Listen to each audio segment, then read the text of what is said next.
Databank Foundation is the corporate social responsibility arm of the Databank Group. It was started in '97 originally as a small outreach program by Dr. Angela Foriata, who her attention was drawn to the very bad state of the children in the ward at the Accra Psychiatric Hospital. So she started supporting them, providing little things just to make their livelihoods better. And the Databank Group took it on as formally as a corporate social responsibility initiative, and then since then we have added on other programs which we've been running over the last 20 years. The Databank Foundation is unique because all our programs are tailored such that they are meaningful and sustainable. We wouldn't just go into a school and go and paint and leave them. We run programs where we make sure that we have a continuous relationship with our partners that we work with. We maintain the relationship with the beneficiaries, and we just make sure that even after we work with them, we continue to follow their progress.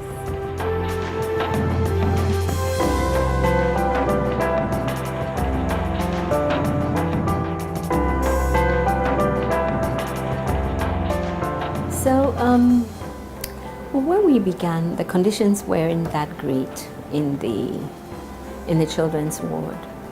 I don't want to really describe it because it's sort of distressful.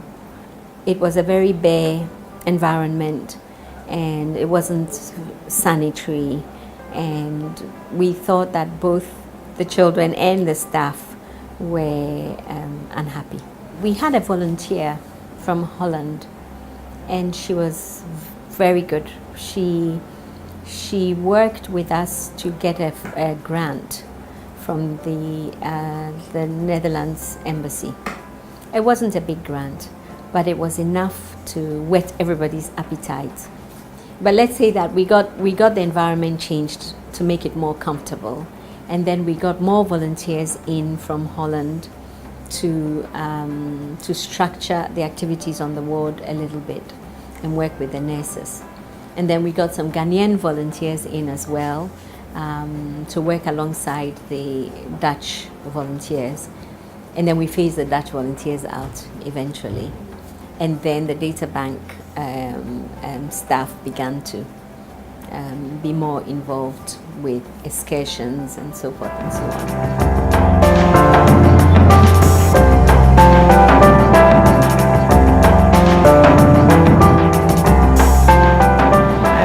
The children's ward for some time, and during that period we have a lot of children, as many as 72 children. We'll move from place to place before we came to our current place, children's ward, of recent times. About 20 years ago, when we had the Databank Foundation, who came in to help and has come to stay. During that period, we were having water crisis, a whole lot of crisis, where Databank came in to build us, to give us a polytank and a polytank stand, which helped a lot. Databank has been coming there to donate to the hospital and then the children's ward as a whole. And what is amazing is that they don't forget the nurses. They come and donate, and they leave some, they donate to the nurses as well. Every Christmas, they do Christmas package for our nurses, which is a plus.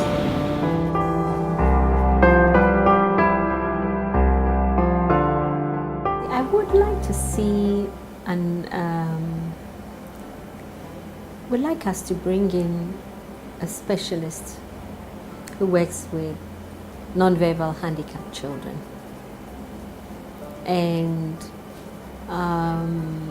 to work with those children on a regular basis because and to help with the potty training and being able to eat by themselves. When we began, no child ate by herself or himself.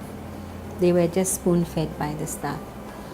I don't know if that's still the case, but we tried a program of getting them to be a little bit more independent. Another thing I think would be great is to move that whole unit out of a hospital setting, like we've talked about, and make it a home outside of the hospital,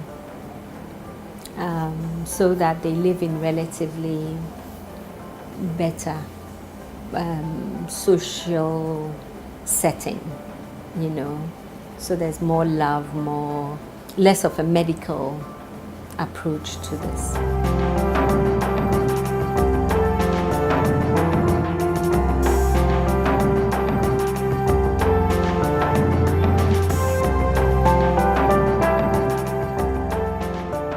The Young Leadership Mentorship Program has really, personally, it has done a lot to me. Some time ago, I was not really sure if I could actually make it through SHS, because things were not all that fine at home. In fact, I could take examination paper home and there wasn't anyone to even view through it. But with this program, I realized that I'm not schooling for anybody, but I'm schooling for myself and for my future. And I need to work hard towards it. My mother works. She works as a trader. She sells porridge, and my dad does not work anymore. And my mom's income is now so, let me say, small, in fact. And she now has 5 children who are in school. I'm the third. And things are really becoming very difficult for her nowadays. Young Leadership Mentorship Program has awarded me with a scholarship, a 4-year degree program in the University of Education, Winneba. The program actually shaped us into associating ourselves with friends who share the same goals with us. Had the program not been there, I might have joined companies who might not be helping me, and this might have deviated me from achieving the goal that I have acquired today.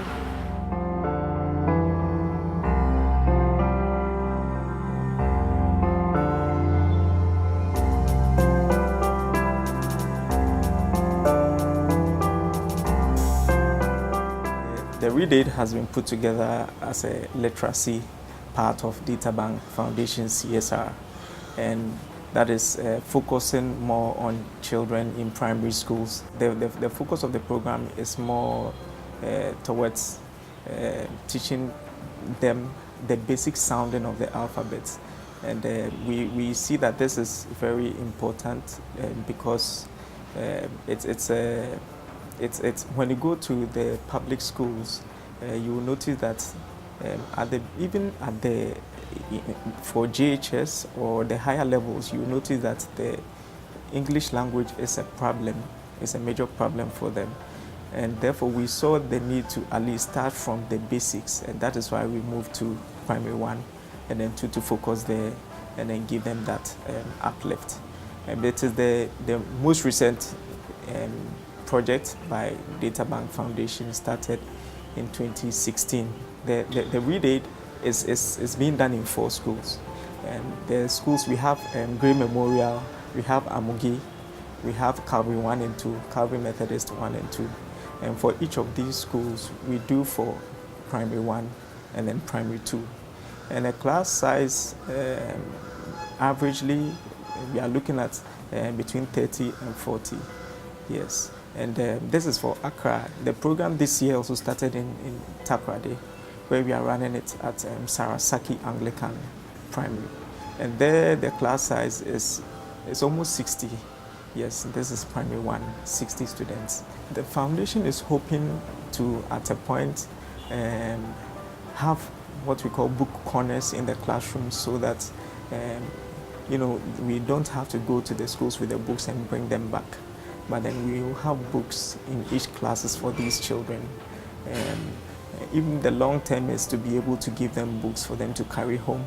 We started engagements with the PTA to see how we can engage parents so that we can complete the cycle of the development of these children. So it's a little pieces to it, but we are hoping that in the long term the kids really value literacy and also they improve what they do.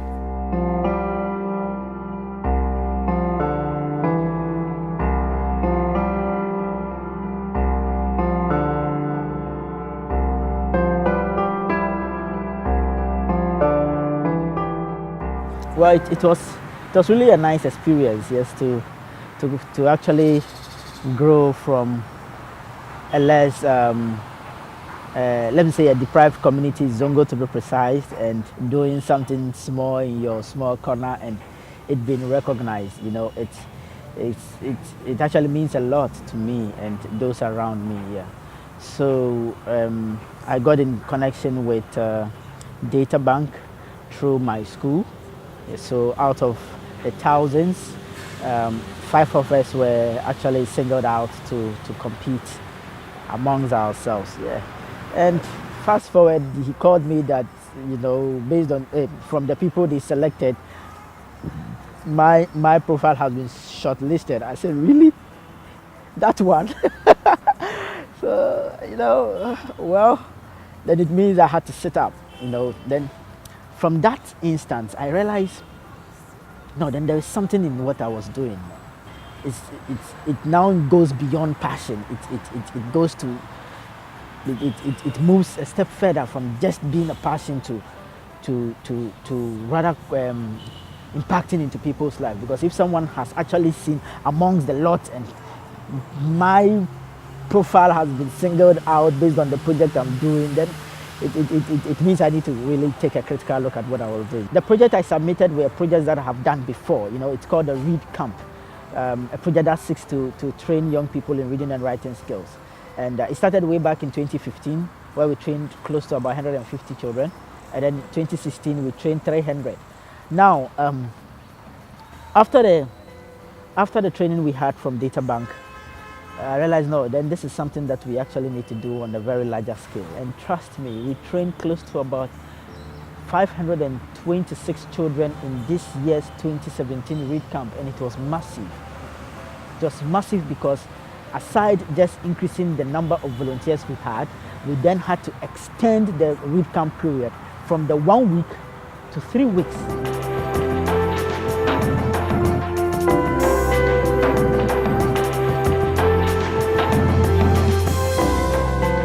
A lot of people in our setting are geared towards just the norm. It's like everybody's copying somebody. There's no originality. And we find ourselves in a system where as long as we keep reproducing the same things, we will not be making the kind of impact that we need to be making. So for me as a person, I look at the bigger picture and I say to myself, what if these brilliant students or graduates never had the opportunity to tap from Databank Foundation in terms of the resources and the expertise? They probably would have died off with their brilliant ideas, and then the larger community would have lost out on the greater good of they making a positive impact on society.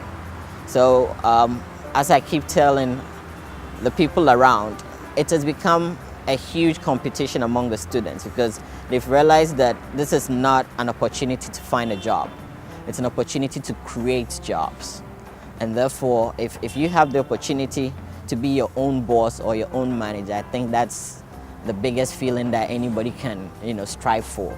And I can't applaud Databank Foundation enough for the good work they've done over the years. And I know because I've spoken to the officers in charge, and I hear there are bigger things coming up. And I think Ghana as a nation is in a good place to be working hand in hand with Databank Foundation.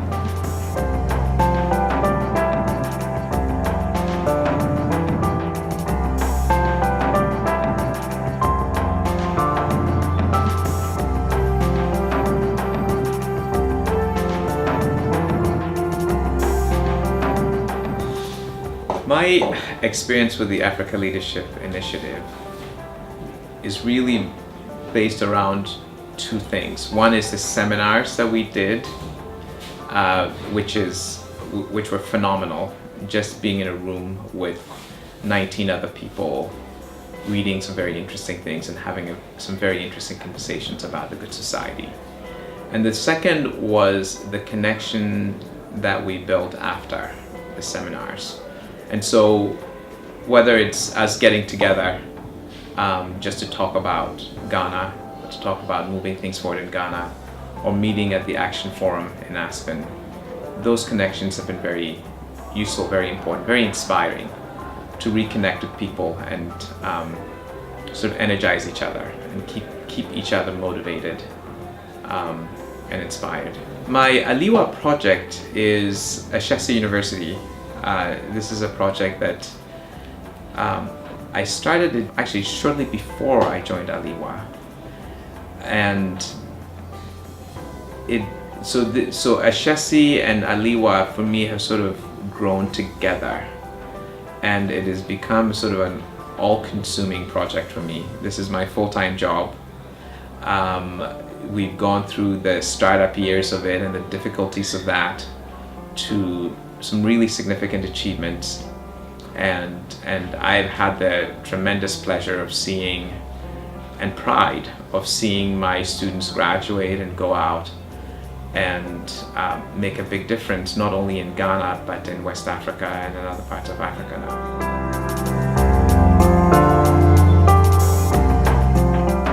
So I got interested in Databank Foundation because basically growing up is something we've been doing at home. I think it's unique because it's consistent. It's not as though it's a one-off thing. Even the Bible tells us it's good to give. So it's the least we can do for society and the less fortunate. I feel fulfilled. There's a great sense of fulfillment because honestly, on my own, I would any day help out anyone if I can. So just to know that my little donation is going such a long way, it gives me such pleasure, such joy, honestly. Databank Foundation has been a very positive part of my well-being here. It's really opened my eyes to a lot of new things. I first started with the Databank Read Aid, which we started with a school here in Adabaka. We go there to read to the kids. My experience with them has been, I think, one that I'll place up there because I had an opportunity to interact with the little kids there who I think are not up to the standards that most parents would want their kids to be, just because of their surroundings, and mainly I think the opportunities are not there for them. So we've been able to go there with various children books, read to them, make sure that at least they're able to pronounce some of the words that they find difficult in pronouncing. Also, I think being able to also enlighten them seeing us, I think, also brought a lot of joy in their heart because they didn't have those kind of opportunities whilst they were growing.